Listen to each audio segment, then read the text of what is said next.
I'm out here at the San Jacinto Truck Trail.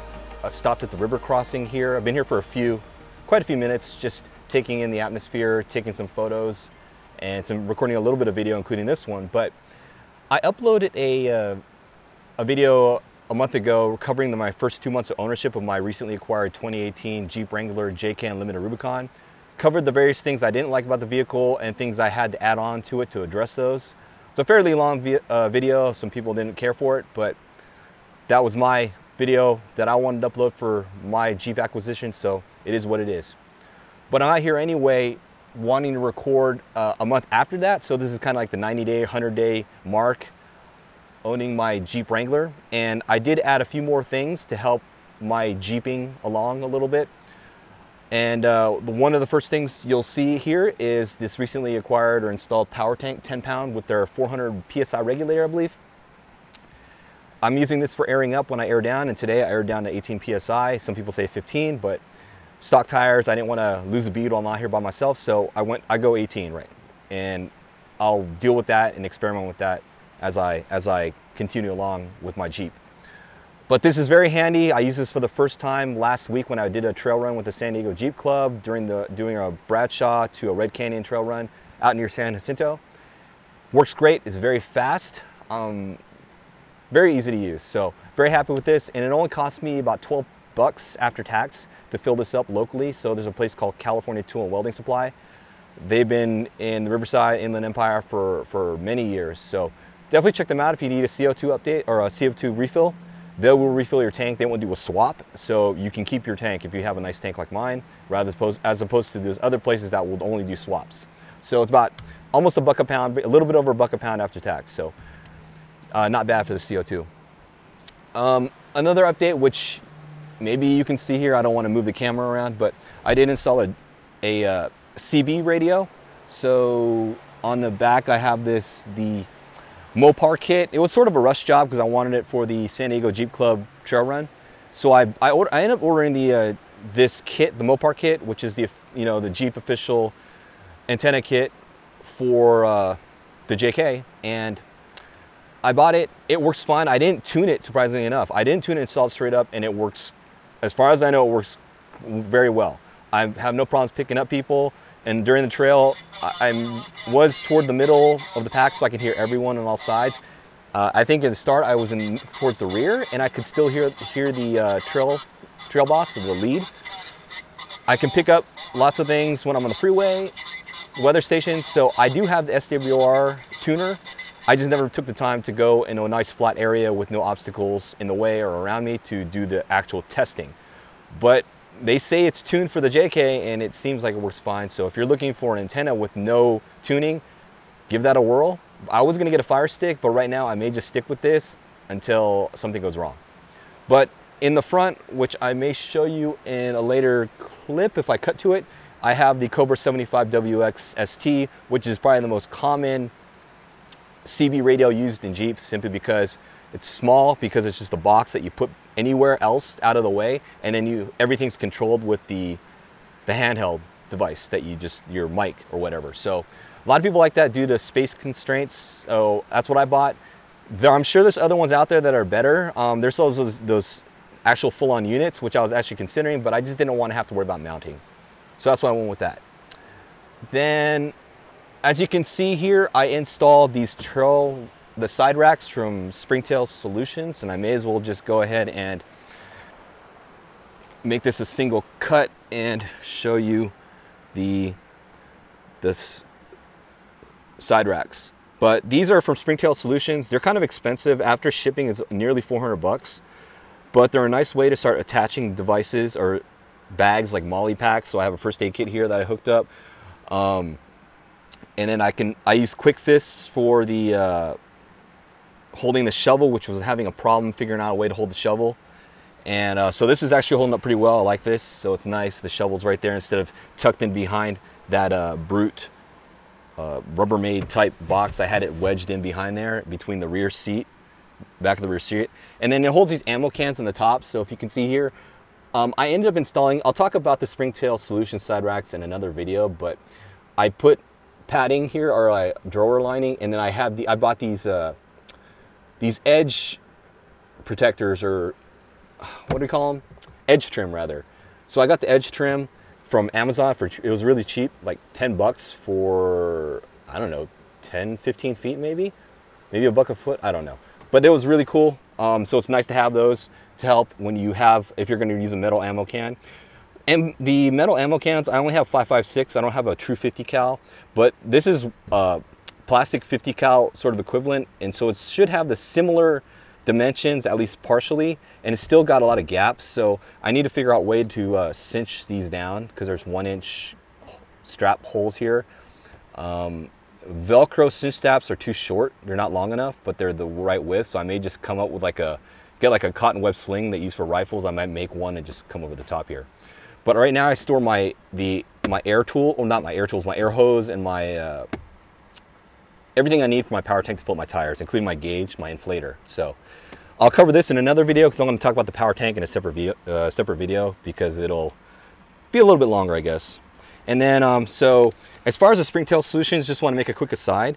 When it's a pain in the ass to get the devices installed with the MOLLE, because you can't get your hands in there very easily. So once you set it up, once you install it, it's almost better to have the bags installed before you screw it onto the side of your Jeep.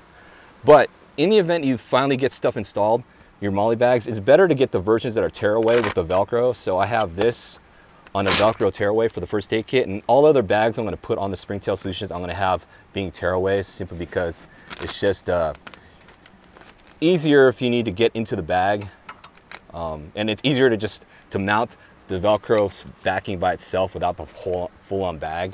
So, but I'll tell you that later.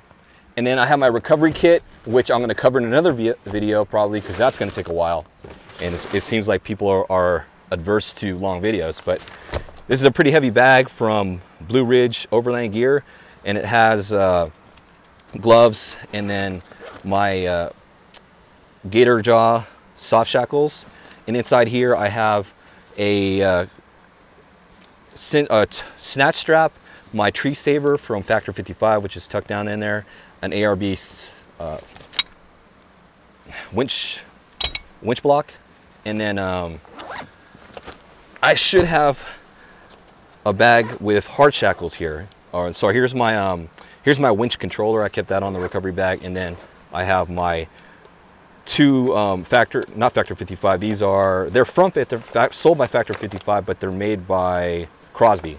So these are US made hard shackles, 4.5 ton load rated or whatever. But I would prefer to use the soft shackles just for safety, but I have the hard shackles just in case.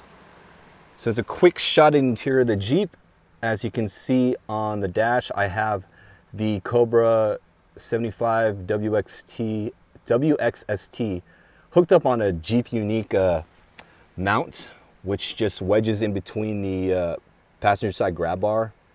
And then actually, I did add this recently, which I didn't cover in my other video because I had gotten it after I recorded my first video. That's the 67 Designs mount, accessory mount. So it just fits, it screws into the dash using the factory hole for the factory screw that's in that dash.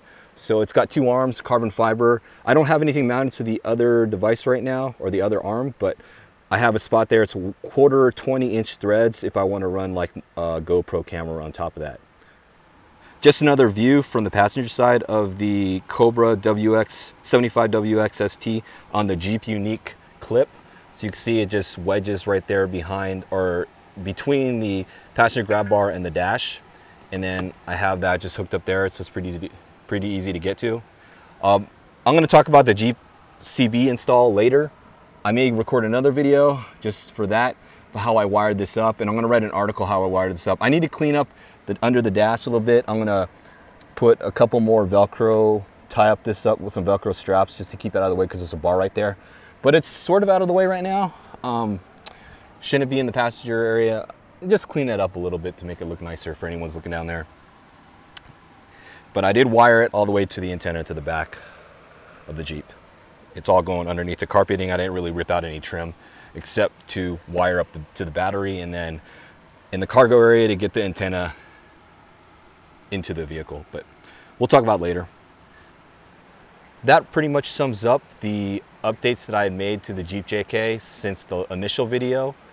the power tank, the CB antenna kit install, the Springtail Solution side racks with the accessory mounts that I put in here, my recovery bag, which I need to talk about in more detail on a separate video, the actual Cobra 75WXXT CB install, and then the 67 Designs phone accessory type mount for the JK.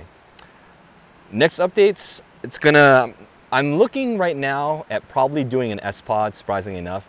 I want to do some off-road lighting a little bit, some supplementary lighting, and I'm probably going to install the S-Pod before I get lights, simply because the S-Pod is going to require the most amount of work per se in terms of getting the S-Pod installed and wired up into someplace on the dash, because I'm not sure if I'm going to go with the switches at the top above the rear view. I might actually go with the touchscreen, and I'm going to have to explore some options with the touchscreen. S-Pod's about 800 bucks after it's all said and done. If you go with the special edition version, it's like 8 switches or 8 devices with strobe capabilities and all that jazz. So I'm looking at that. And then after that, I'll start adding a few lights, mainly on probably the hood, a light bar on the hood, and maybe something on the bumper. I would like to do a light bar at the top of the roof, but the one I want, the KC highlights, they're gravity lights. I think it's $2,000. The reason why I want to get that one is because that one probably has the least amount of wind noise, and the way that it's designed, because it doesn't have the fins in the back, because they're individual lights housings as opposed to one big chassis with fins for all your LEDs.